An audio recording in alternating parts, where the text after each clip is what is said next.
नमस्कार दोस्तों, कैसे हो आप सभी का स्वागत है हमारे चैनल पर। तो आज हम बात करने वाले पेपर नंबर 6 जिसका नाम है टीचिंग अप्रोचेस एंड स्टैटिक्स। ये जो पेपर है ये सेकेंड सेमेस्टर में आता है और ये आईटीटी वाले बच्चों के लिए। तो इस पेपर में क्या पढ़ने वाले, देखिए इस पेपर को जो अर्थ ही होता है मतलब टीचिंग अप्रोचेस एंड स्टैटिक्स, मतलब पढ़ने के क्या तरीके हो सकते हैं और उनके क्या सिद्धांत होंगे और उनकी क्या तकनीकी होगी। तो आप लोग अगर अभी तक हमारे यूट्यूब चैनल को सब्सक्राइब नहीं किया तो हमारे यूट्यूब चैनल को सब्सक्राइब कर लो।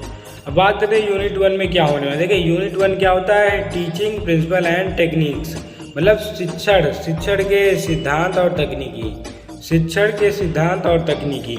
अब बात करने की इसमें क्या मतलब शिक्षण के सिद्धांत और तकनीक क्या होता है। देखिए सीखने की अगर हम बात करते हैं शिक्षण, तो शिक्षण शब्द का अर्थ क्या होता है, शिक्षा शब्द को ग्रहण करना, मतलब आप क्या सीखते हैं और क्या आपका ज्ञान है, आपकी क्या किन चीज़ों का आपने अर्जन किया, इन चीज़ों के बारे में हम पढ़ते हैं शिक्षण। तो शिक्षण के जो तौर तरीके होते हैं वो अलग अलग होते हैं। अब जैसे सीखने के अगर हम चरण की बात करते हैं, सीखने के चरण क्या होते हैं, अधिग्रहण का अर्थ क्या होता है, आप अधिग्रहण में क्या समझेंगे।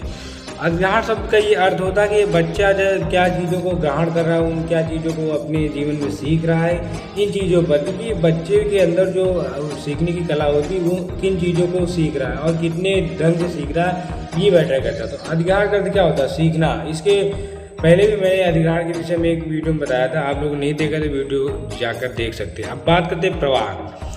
तो प्रवाह का मतलब क्या होता है, फ्रीक्वेंसी, जिसको एक प्रकार फ्लुएंसी एक प्रकार से प्रवाह का अर्थ ये समझिए, आपने जैसे सुना होगा हवा का प्रवाह क्या होता है। मतलब प्रवाह शब्द का अर्थ यही होता है कि जब कोई बच्चा एक चीज़ एक बार पढ़ता है तो उतने प्रवाह से नहीं पढ़ता, मतलब उतनी गति से नहीं पढ़ता है। लेकिन जब वो एक चीज़ को कई बार पढ़ चुका होता है, जैसे क्या होता है, बच्चे को अगर A to Z पढ़ाना है तो बच्चा स्टार्टिंग में A to Z अच्छे से नहीं पढ़ता है। लेकिन क्या A to Z जो होता है वो अगर उस 2 महीने 4 महीने बाद जब बच्चा रोजाना पढ़ने लगता है तो A to Z वो एक बार में सुना देता है। तो क्या इसका अर्थ क्या हुआ, प्रवाह शब्द का अर्थ यही होता है कि बच्चा जो होता है वो स्वतंत्र रूप से कार्य करता है और वो बहुत तेजी से कार्य करता है। तो ये क्या होता है, प्रवाह, बच्चे के अंदर प्रवाह होता है पढ़ने के लिए। अब रख रखाव का शब्द क्या होता है, रख रखाव शब्द ये होता है कि बच्चे ने क्या पढ़ा था, क्या उसको ये चीज़ याद है या भूल गया, मतलब बच्चे के अंदर उसने क्या सीखा था और वापस मतलब क्या भूल रहा है। जब हम बच्चों को भूलने के लिए समय नहीं दे सकते, मतलब उनको हम कंटिन्यू बीच में रिवीजन करा देते वो भूले ना। तो रख रखाव शब्द का यही अर्थ होता है कि बच्चे के मतलब कौशल को हम फिर से पढ़ाते हैं और बढ़ाते हैं कि बच्चा वो चीज़ें जो पढ़ चुका उसे भूले ना।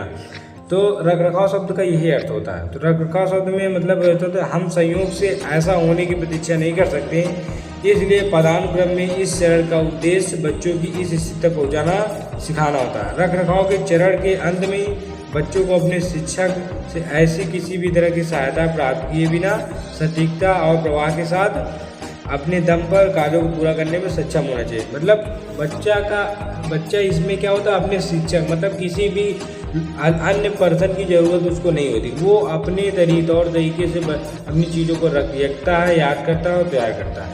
अब बात करते हैं सामान्यीकरण क्या होता है। देखिए सामान्यीकरण की अगर हम बात करते हैं, सामान्यीकरण होता है, देखिए सामान्यीकरण में ये होता है कि बच्चे की मतलब बच्चा क्या होता है, वो जो स्टार्टिंग में पढ़ता है तो बच्चे क्या होता है वो एक चीज़ को नहीं पढ़ता है, पढ़ देगा। लेकिन क्या होता है, जैसे आपने मान लीजिए आपने पेपर A 1 2 4 6 तक आपने दिया, फिर आपका क्या होता है इंस्टेंट एग्जाम होता है, फिर आपका एग्जाम होगा। तो एग्जाम में क्या आपको एक सिलेबस होगा, नहीं आपके 6 के 6 पेपर हो गए। इस प्रकार क्या होता है कि सामान्यीकरण का अर्थ यही होता है कि बच्चे ने क्या सीखा और एक चीज़ में कई चीज़ें एक साथ सीखता है। तो बच्चा क्या उस चीज़ों को अभी तक याद रख पाया, क्या उसमें बदलाव हुआ, तो इन चीज़ों पर हम बात करते हैं। सामान्यीकरण के दौरान 2 या मतलब इसका अगर परिभाषा पूछते तो ये बनता है कि सामान्यीकरण के दौरान उन्हें 2 या 2 से अधिक कार्यों के साथ प्रस्तुत किया जाए, मतलब उनके पास 2 या 2 से अधिक कार्य हो, मतलब एक से ज़्यादा कार्य हो, उस पर हम चर्चा करें। ऐसा करने में विद्यार्थी प्रत्येक कार्य को महत्वपूर्ण विशेषता के पूर्वक भेदभाव किए बिना कार्य को करते हैं। अब इसमें क्या है, जैसे उदाहरण के लिए हम बात करते हैं, बच्चों को जैसे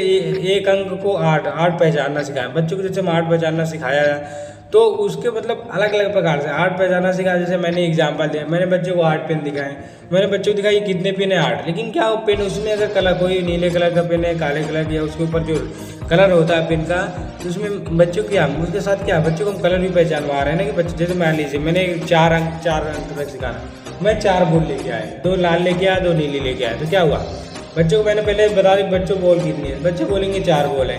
अगर हम बच्चे बोले बच्चे लाल गेंद कितनी है और ये नीली गेंद कितनी है, तो बच्चे बोलेंगे 2 लाल गेंद है 2 नीली गेंद है। तो समानीकरण आज समझ में आ गया। समानीकरण में यही चीज़ होता है कि बच्चे को मतलब उनके रंग अलग अलग आकार पृष्ठभूमि पर प्रस्तुत करना होता है। एक मतलब बच्चे के अंदर कागज के टुकड़े, जैसे कागज के टुकड़ों को हम बच्चे क्या काट के बनाना सिखाते हैं, तो ये बच्चे के अंदर प्रतिक्रिया होती है। हालांकि प्रस्तुत सामग्री अलग है, मतलब कागज चीज़ अलग है, लेकिन क्या वो बच्चे के अंदर मतलब अलग अलग, जरूरी नहीं कि बच्चा क्या चीज़ काट के बनाते, तो अलग अलग चीज़ें बना सकता है, लेकिन सामग्री क्या है वो अलग है। तो आपका यूनिट 1 जो था ये था, इतना ही था। तो ये जो था पूछा जाता। अगर आप लोग ये PDF चाहिए तो आप टेलीग्राम चैनल से जुड़ सकते हैं, जिसका लिंक डिस्क्रिप्शन बॉक्स में है। वहाँ पे आपको PDF और स्पेशल एजुकेशन जुड़ी रिलेटेड जानकारी आपको शेयर की जाती है। अब बात करेंगे यूनिट 1.2 की। यूनिट 1.2 क्या होता है? प्रिंसिपल ऑफ टीचिंग, आपका एक आइकन सिंबल, ये होता है कॉन्सेप्ट आइकन सिंबल। तो ये जो होता है इसमें क्या होता है? शिक्षण के सिद्धांत। अब इसमें सिद्धांत क्या होने, ठोस क्या होता है, प्रतिष्ठित क्या होता है, प्रतीकात्मक क्या होता है। जैसे बच्चा क्या होता है एक दूसरे से अलग होता है, लेकिन उनकी जो निर्देशक आवश्यकताएं होती हैं वो एक दूसरे से भिन्न होती है, और उनके जो बुनियादी सिद्धांत हैं जो बच्चा कोई भी कौशल प्रदान करने के लिए समय पर दिमाग पैदा होता है। मतलब बच्चे अगर कोई भी कौशल को सीखना हो उसको अपना खुद का माइंड लगाना होगा, इसलिए बच्चा हमेशा आगे बढ़ता जाए। मतलब बच्चों को आगे बढ़ाने के लिए क्या कहते हैं, हम उसके ही माइंड का उपयोग करते हैं, ना कि अपने माइंड से हम उनको काम कराते हैं। बच्चों को देख रहे हैं, उसका आकलन करते हैं, बच्चा कितना समझदार है, उसके अनुसार हम बच्चे को कार्य कराते हैं। अब ये जो इसमें अब बात करते हैं कि इसमें क्या क्या होता है कि सरल से जटिल क्या होता है। सरल से जटिल का अर्थ ये होता है कि मतलब हमें शुरुआत में ऐसे कदम उठाए जिससे बच्चा सफलता के साथ मिलने, मतलब बच्चा को हमें ऐसी चीज़ें पढ़ाना चाहिए स्टार्टिंग से जो उस बच्चे की सफलता के लिए बाध्य होगी। नहीं कि हम स्टार्टिंग में गए उसको मैं A+B का होल स्क्वायर पढ़ाने लगा, ऐसा नहीं होना चाहिए। मैं स्टार्टिंग से बच्चे को देखता हूँ बच्चे क्या आता है क्या नहीं आता, उस अनुसार से हमें बच्चों को पढ़ाना चाहिए। तो बात हो गई सरल से जटिल का अर्थ यही होता है। जैसे हम क्या होता है, जैसे हम बच्चों को दांतों में ब्रश करना सिखाते हैं। अब सामने से हम दांतों से शुरू करना चाहिए, धीरे धीरे दांतों के साथ में दोनों ओर कराना चाहिए, फिर अंदर बाहर दोनों ओर ब्रश कराना चाहिए। तो इन चीज़ों में यही चीज़ है, सरल से जटिल शब्द का अर्थ यही होता है कि मतलब बच्चे को जो हम सिखाते हैं उसके अनुसार उसको बच्चों को देखते हैं पहले क्या आता था पहले नहीं आता था। तो इन चीज़ों पर आपको ध्यान देना होता है। अब बात करेंगे इसके सेकेंड नंबर की, तो इसमें क्या होता है अज्ञात को ज्ञात। अज्ञात क्या होता है, बच्चा कई चीज़ों को कार्य करने में पहले अज्ञात होता है, लेकिन हम क्या करते हैं उसको पढ़ाते हो ज्ञात हो जाता है, मतलब उस चीज़ में जानकार हो जाता है। तो अज्ञात में क्या, बच्चों को कार्य करने के लिए वर्तमान स्तर में कौशल सिखाने के लिए प्रारंभिक बिंदु होना चाहिए, बिल्कुल सही है। बाकी कौशल सिखाने के लिए शुरुआत के रूप में विचार करें और वह एक कौशल में क्या जानता है, मतलब आप जिस कौशल के बारे में सिखाना चाह रहे हैं उस कौशल के बारे में बच्चा क्या जानता है। अब बच्चा यदि उसके बारे में कुछ जानता तभी सीख सकता है। जैसे यदि हम कुत्ते शब्द का पढ़ना सिखाना है तो हमें कुत्ते, मतलब जैसे आप कुत्ते शब्द को पढ़ा रहे हैं, कुत्ता नहीं मान लीजिए आप सेब शब्द को पढ़ा रहे हैं, तो आपके पास एक एग्जाम्पल के तौर पर एक सेब होना चाहिए। अब जरूरी नहीं कि सेब फल ही होना चाहिए, आपके पास उसका दृश्य चित्र, मतलब आपके पास एक कटिंग चित्र भी होना चाहिए जिससे आप सेब बनाएं और बच्चों को सेब दिखाकर भी पढ़ा सकते हैं। मतलब उसको इस चीज़ से ज्ञात कराइए कि हाँ ये लाल रंग का जो है ये मेरे हाथ में सेब है और इस सेब के बारे में आपको पढ़ा रहे हैं। बोल है, मैं बोल दिखा रहा हूँ, बोल है या बोल ये बनी हुई। बात समझ में आ गई, अज्ञात को ज्ञात करना है। बात करते हैं मूल से अमूर्त क्या होता है। देखिए मूल से अमूर्त की बात करते हैं तो प्रत्येक शिक्षण के साथ मतलब ठोस अवस्था उदाहरण अवश्य जुड़े होते हैं पूर्व के लिए। जैसे बच्चे को रविवार की अवधारणा, मतलब बच्चे को हम बता दें क्या बच्चा संडे को क्या है, बच्चे के हम अगर क्लास में है तो बच्चे के अगर हम बताएं संडे का नाम ले तो बच्चे के दिमाग में क्या कॉन्सेप्ट पहले बैठ जाता है कि हाँ संडे क्या होती है, छुट्टी होती है, मंडे को विद्यालय बंद रहेगा और हमारी छुट्टी रहेगी। तो मूल से अमूर्त यही होता है कि बच्चे को मतलब उस चीज़ के बारे में हम ज्ञात करा देते हैं कि इस दिन क्या होना, उनकी गतिविधियों से हम जोड़ देते हैं। जैसे रविवार को उनकी गतिविधियाँ जोड़ देते हैं कि रविवार को स्कूल बंद रहेगा तो रविवार को स्कूल नहीं जाएगा। इस तरह से क्या होता है, मूल से अमूर्त करते हैं। अब बात करते हैं संपूर्ण से भाग। संपूर्ण से भाग क्या होता है, संपूर्ण से भाग सीखी गई अवधारणा को समग्र रूप में पेश किया जाना चाहिए। मतलब सीखी गई जो अवधारणा होती है उनको समग्र रूप में पेश करना चाहिए। अब हमारे शरीर में विभिन्न अंगों के बारे में अब हम डायरेक्ट बॉडी के नाम ऐसे थोड़ी पढ़ा, बॉडी के नाम हम कैसे पढ़ाते हैं, हाथ को अलग बताते हैं, फिंगर को अलग बताते हैं, आई को अलग बताते हैं, नोज को अलग बताते हैं। तो इस प्रकार में क्या होता है कि आपको संपूर्ण से भाग के रूप में बताते हैं, उनके अलग अलग प्रकार से हम उनको समझाते पढ़ाते हैं। तो संपूर्ण से भाग का अर्थ ये होता है कि हम उनको छोटे छोटे टुकड़ों में बांट के पढ़ाते हैं। बात करते हैं विश्लेषण संश्लेषण क्या होता है। विश्लेषण संश्लेषण ये होता है कि जब हम कई चीज़ों को आसानी से समझने के लिए आसान भाषा से अलग अलग तत्वों में विभाजित करते हैं, उसे विश्लेषण कहा जाता है। वह प्रक्रिया जो किसी चीज़ के छिपे हुए तत्वों या किसी घटना के व्यवहार के कारण समझने में मदद करती है। तो मतलब क्या होता है विशेष संश्लेषण ये होता है कि हम उन चीज़ों के बारे में समझें और उनसे विभाजित और मतलब उनके विषय में अंदर तक जाने और उनकी घटनाओं व्यवहार में कार्य को समझने में मदद मिलती है, जिससे हमें संश्लेषण के विश्लेषण विपरीत होता है। मतलब संश्लेषण विश्लेषण के ठीक विपरीत होता है। सभी भागों में समग्र रूप से दिखाया गया है। उदाहरण के लिए से आप क्या होते हैं एग्जाम्पल तौर पर आप समझिए। पाचन तंत्र क्या होता है। जैसे पाचन तंत्र के बारे में हम बात करते हैं। पाचन तंत्र जब आपका होता है उसमें हम बात करने वाले हैं, तो उन शब्दों में क्या होता है हम शुरू से पहले क्या पूरी तरह से पेश आना चाहिए। जैसे आप पाचन तंत्र के बारे में पढ़ लें तो आपको भोजन के विषय में बताना चाहिए कि आप भोजन करते हैं, फिर आपका आहार नाल में जाता है, फिर आपका वहाँ डाइजेस्ट होता है। तो ये चीज़ें क्या संपूर्ण से भाग है, मतलब आप संपूर्ण मतलब भाग उनको छोटे डिवाइड के रूप में बताइए कि हाँ मैं इनको ऐसे होता है, फिर ये उसके अकॉर्डिंग होता है। संपूर्ण से भाग में मतलब यही अर्थ होता है। अब बात करेंगे विश्लेषण से संश्लेषण क्या होता है। जैसे हम कई चीज़ों को आसानी से समझ सकते हैं, क्या होती है आसानी से समझ सकते हैं, लेकिन जरूरी नहीं कि हम उनका विश्लेषण करके समझें। लेकिन क्या होता है कि जब हम संश्लेषण करते हैं किसी चीज़ का तो बच्चे के मतलब उसको हम डिवाइड मतलब एक विस्तार रूप से समझाते हैं। जब आपको कोई चीज़ विस्तार रूप से समझाएंगे तो बिल्कुल आपको समझ में आएगी। अब मैं आपको संक्षेप में बता के चला जाऊँ, यूनिट 1.2 को मैं बता दूँ हाँ इतने इतने ऐसे हो गया, लेकिन ऐसा नहीं हो सकता। तो क्या हम उनको संक्षेप रूप में विस्तार रूप में बताएंगे तो ज़्यादा समझ में आएगा और सभी के समझ में आएगा। तो आपको ये समझ में आ गया होगा कैसे हो गया। अब बता दें विशेष से सामान्य। विशेष से मतलब क्या होता है सामान्य मतलब एक नॉर्मल जो बच्चा होगा जो स्पेशल बच्चा होगा उसको सामान्य की ओर कैसे ले जाओगे। आप उसको बाकायदा ट्रेनिंग दोगे, उसको आप शिक्षा की ओर अग्रसर करोगे, उसको इनकी चीज़ों का आकलन करोगे और उनको समझाओगे। जब आप उनके अंदर परिवर्तन ला दोगे तो बच्चे क्या हो विशेष बच्चा मतलब एक जो स्पेशल बच्चा है वो नॉर्मल बच्चे की तरह हो जाएगा। तो मतलब नॉर्मल तो नहीं हो सकता लेकिन उसकी ओर अग्रसर हो जाएगा, वो उसके समान मतलब कुछ ना कुछ में परिवर्तन हो जाएगा। तो हम उसको बोल सकते हैं कि विशेष बच्चा जो सामान्य की ओर अग्रसर हो रहा है। तो इसका मतलब यही हुआ। अब बात करते हैं जेरोम बेर्नर की शिक्षा क्या है। जेरोम बेर्नर की शिक्षा क्या होती है। तो जेरोम बेर्नर की शिक्षा जो होती है इस पर हम बात देखिए। इन्होंने बताया कि जो इनका मानना था जेरोम बेर्नर का मानना था कि जो शिक्षा का लक्ष्य होता है बौद्धिक विकास होना चाहिए। मतलब शिक्षा का जो शब्द होता है बौद्धिक विकास होना चाहिए। मतलब उन्होंने बताया कि हम चीज़ों को रटकर भी याद कर सकते हैं, उनको पढ़ा भी सकते हैं, याद रख भी सकते हैं। तो इसका मतलब हम चीज़ों को रटकर याद कर सकते हैं। और इन्होंने मतलब इनकी समस्या का समाधान जो था ये कौशल विकास पर ज़्यादा ध्यान देते हैं, उनको बढ़ावा भी दे देता है। कौशल विकास होता है उनको बढ़ावा दे देते हैं। इनकी अगर हम बात करते हैं तो जैसे इन्होंने बताया कि मतलब उनका मानना था कि विषय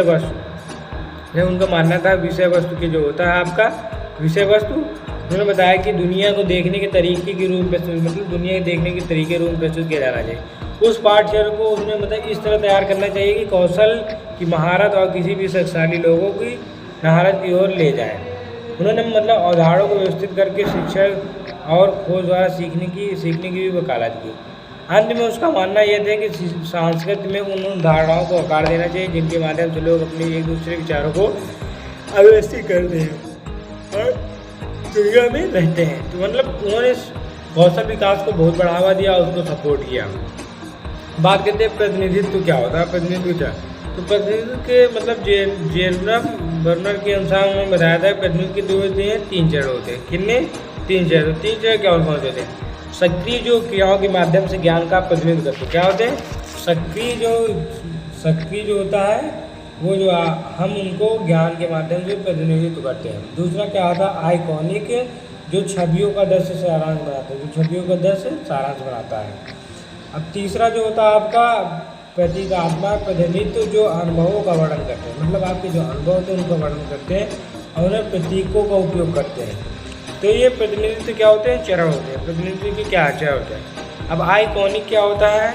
आइकॉनिक की अगर हम बात करें तो आइकॉनिक मतलब क्या होता है। आइकन शब्द क्या दृश्य, मतलब हम आइकॉनिक का अर्थ यही होता है दृश्य। मतलब कोई चीज़ों को हम उनके बच्चे के उनको छवि के अनुसार में जैसे हम क्या है मैंने जैसे बना पेड़ बताया बच्चे को पेड़ बना रहा तो आप उसको क्या था मतलब बच्चे के अंदर जब तक माइंड में पेड़ की छवि नहीं बनेगी तब तक वो पेड़ नहीं बना सकता। मैंने कहा बेटा सभी लोग आम बना के दिखाओ, तो बच्चा आम का कौन बच्चा आम है जिसके माइंड में आम का फिगर बन गया तो वही आप बना सकता हो, ऐसे नहीं बना सकते। जैसे मैं आपको कहूँ कि जैसे आपने कई चीज़ें जो नहीं देखी हो, मैंने कहा बेटा ये बना के दिखाओ, तो आप बना सकते हो? नहीं बना सकते हो ना।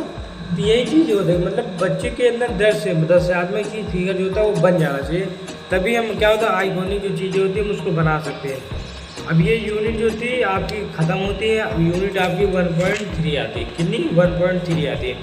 टीचिंग मेथड मॉन्टेसरी प्लेविज है, मॉन्टेसरी प्रोजेक्ट।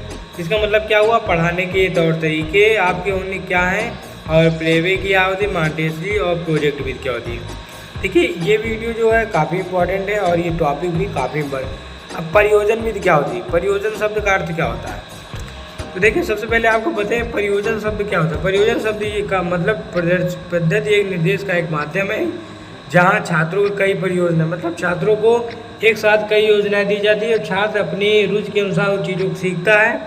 अब इसमें आपको मतलब शिक्षक जो होगा एक शिक्षक के बाद तानाशाही के रूप में कार्य नहीं करेगा, वो एक कार्यकारी साथी के रूप, मतलब एक सहायक के रूप में कार्य करेगा। तो ये क्या होता है? प्रयोजन विधि यही होती है। प्रयोजन विधि का अर्थ यही होता है कि मतलब बच्चा क्या कर रहा है, उन चीज़ों का बच्चा क्या सीख रहा है या नहीं सीख रहा है। प्रयोजन शब्द का अर्थ ये होता है कि उनको एक साथ कई चीज़ें दी जाती हैं। अब बात करते हैं कि प्रयोजन शब्द का जो परिभाषा कहते हैं कि प्रयोजन पद्धति जो होती है शिक्षा सैद्धांतिक, मतलब शिक्षा सिद्धांत और व्यवहारिक सिद्धांत का आधुनिक योगदान होता है। इसकी शुरुआत जो होती है प्रोफेसर विलियम किलपैट्रिक ने की थी, जो व्यवहारिक व्यक्ति थे। मतलब प्रयोजन में यही होता है कि बच्चे एक साथ कई चीज़ों को सीखते हैं, लेकिन क्या होता है प्रयोजन में आपको पता होना चाहिए कि बच्चों को एक साथ कई योजना दोगे, लेकिन आपको क्या होगा कि योजना के साथ आपको बच्चे की उसकी रुचि के, बच्चा जो होगा वो रुचि उसके जिसका उसकी रुचि होगी तभी वो काम करेगा। बच्चे की क्या होगा, जैसे लॉजिकल चीज़ें पढ़ना है तो आप उसको अगर जीके की बुक दे दो कि हाँ बच्चा जीके की बुक पढ़ो, क्या हो जीके की बुक, तो वो क्या होगा जीके की बुक नहीं पढ़ता है। तो इन चीज़ों क्या होता है बच्चे के देखते बच्चा मैथ पढ़ने में अच्छा है, उसका रुचि होती है मैथ पढ़ने में, तो बच्चे को सवाल करवाइए ना, नहीं कि आप इंग्लिश जाके पढ़ाइए, ऐसा नहीं होता। तो प्रयोजन विधि में यही होता है, प्रोजेक्ट मेथड ये होता है। आपने फाइल बनाओगे प्रोजेक्ट मेथड में तो बच्चे की रुचि, बच्चे का आकलन करके फिर बच्चे की रुचि पूछोगी कहाँ किस चीज़ में रुचि होती है, तो ये होती है प्रोजेक्ट विधि, प्रयोजन विधि। तो प्रयोजन विधि में यही अर्थ होता है कि आप बच्चे को क्या सिखाते हैं, बच्चा क्या कौन चीज़ों को सीखता है। अब प्रयोजन का चयन कैसे होता है? देखिए प्रयोजन के चयन की बात करते हैं, इसके जो प्रयोजन विधि के चरण होते हैं। प्रयोजन का चयन कैसे होता है? प्रयोजन चयन होता है, पहला चरण होता है प्रयोजन का कार्य चयन होता है, जिसमें छात्रों की व्यावसायिक समस्याएं होती हैं। अब बच्चा किन चीज़ों को सीखना चाहता है उसे परियोजना देना चाहिए, उनको हम एक साथ कई परियोजना योजनाएं दे सकते हैं, बच्चा अपने साथ चुन लेता है। अब बात करें सेकेंड उचित योजना। अब बच्चे के अनुसार जरूरी नहीं बच्चा उन चीज़ों को सीख लिया, बच्चा मान लीजिए योजना लिया, अब उसके लिए घातक हो सकती है तो हम उन चीज़ों को नहीं कराएंगे। अब उसके लिए उचित योजना कौन सी हो सकती है? वो अन्यथा भी ले सकता है, कोई अर्थ भी नहीं हो सकता किस योजना ऐसे लेगा। इस चीज़ों को हमें ध्यान में रखना चाहिए, बच्चे किस योजना करिए और उसके लिए क्या आवश्यक है, तो बच्चे को उचित योजना होनी चाहिए। अब परियोजना का निष्पादन क्या होता है? देखिए परियोजना का निष्पादन का अर्थ एक ये अर्थ होता है कि उसका क्रियान्वयन का मतलब क्या होता है, उसकी क्रिया जो होती है हमें उस चीज़ में देखिए बच्चे की जो छात्र की जो शक्ति और रुचि होती है और क्षमता के अनुसार इनके कार्य को सौंपते हैं, और परियोजना को पूरा करने के लिए प्रत्येक छात्र कुछ ना कुछ योगदान करते हैं, मतलब वो अपना कुछ ना कुछ योगदान करके कार्य को करते हैं। तो हमें इन चीज़ों को देखना कि परियोजना में बच्चे का निष्पादन क्या रहा है, क्रियान्वित क्या रहा।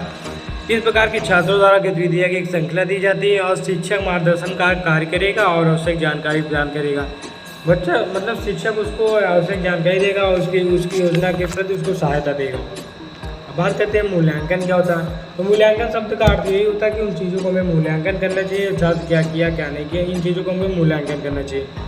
अब नंबर 8 पाँचवा रिगार्डिंग क्या होता है। देखिए रिगार्डिंग की बात करते हैं तो हमें उन चीज़ों को सभी को रिकॉर्ड में रखना चाहिए, उन बच्चे ने क्या कितना किया क्या नहीं किया। मतलब मूल्यांकन के बाद अगला कदम रिकॉर्डिंग होता है, इसको रिकॉर्ड मतलब रिगार्डिंग शब्द का रिकॉर्ड में आप क्या करते हैं, हर चीज़ों को आप जैसे टेस्ट होता है आप उनको एकत्र करते हैं, आपका रिपोर्ट क्या उसका रिकॉर्ड होता है ना आपका, इन चीज़ों पर होता है। तो यही आपको तो रिगार्डिंग में यही होता है आपका सब, आप बच्चे का रिकॉर्ड रखते हैं, बच्चे ने क्या किया क्या नहीं किया। तो रिगार्डिंग में आपको ज़्यादा नहीं, कोई इंपॉर्टेंट नहीं, आपको केवल हेडिंग आनी चाहिए। तो चलिए मिलते हैं फिर नेक्स्ट वीडियो में। अगर आप लोग को थोड़ा वीडियो अच्छी लगे तो लाइक सब्सक्राइब कर दो, शेयर दोस्तों के साथ कर दो। तो आप लोग टेलीग्राम चैनल और यूट्यूब चैनल से जुड़ जाओ, जाके आपको स्पेशल एजुकेटर से जुड़ी सभी समस्याएं और आपको नोट्स वगैरह मिलते रहें। तो चलिए मिलते हैं अपने नेक्स्ट वीडियो, तब तक सभी भाइयों को राम राम।